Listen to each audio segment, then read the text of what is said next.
बुराई नहीं करनी चाहिए। एक राजा बहुत बड़ा बीमार हो गया। राजा इतना बीमार हो गया, राजा इतना बीमार हो गया जो शरीर टपकने लगा। ध्यान दे करके सुनना, बड़ी अच्छी कथा है। राजा का शरीर टपकने लगा, अपने गुरुदेव पे पास गया। गुरुदेव गुरुदेव, मुझे देखो ये क्या बीमारी हो गई है, मैंने ऐसा कृतकर्म तो नहीं किया, मेरा शरीर टपकने लगा है, मैं कोढ़ी हो गया हूं, कोढ़ चुचा रहा है मेरे। गुरुदेव कोई ऐसा यत्न करो जो मेरी बीमारी समाप्त हो जाए। सदगुरुदेव भगवान ने पूछा, राजन घर में कौन कौन है? बोले घर में माता पिता तो है नहीं, भाई थे वो भी चले गए। बोले भाभी तो है? बोले भाभी है।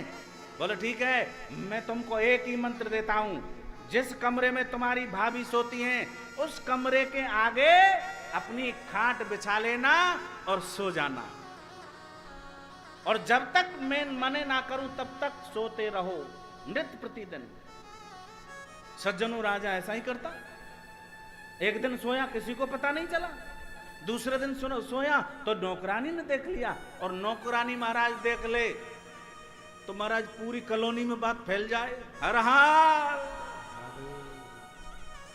अब तो राजा को सब टोकने लगे, राम राम राम राम राम राम, बेचारी का पति चला गया और इसको देखो खोड़ले को भाभी के कमरा के आगे खाट बिछा के सोता है, इसको शर्म नहीं आती। ये राजा और बनता है अपने आप में, तभी कोढ़ चुचा रहा है, तभी शरीर टपकने लगा है। दुनिया उसकी बुराई करने लगी, और जितनी बुराई करने लगी उतना ही वो ठीक होने लगा। हर हाल। और महाराज जैसे ही राजा ठीक हुआ और ठीक होकर के गुरुदेव के चरण कमलों में लेट गया, गुरुदेव आपने बहुत अच्छी दवाई बताई, लेकिन मुझे ये बताओ तो सही कि मैं ऐसे ठीक कैसे हो गया? ना तो मैंने कोई दवाई खाई है ना कुछ, केवल आगे खाट बिछा करके सोने से। गुरुदेव ने कहा, बेटा सुनो राजन, तुमने बहुत बुराइयां की तो तुम्हारे शरीर में रोग लग गए, शरीर टपकने लगा, और वही बुराइयां तुम्हारी दुनिया करने लगी, और तुम्हारा रोग उस दुनिया के चित्त में जाकर के भर गया, दुनिया को लग गया, तुम रोग से मुक्त हो गए और बुराई करने वाली दुनिया के रोग हो गया। हर हाल। इसलिए किसी की बुराई मत करो।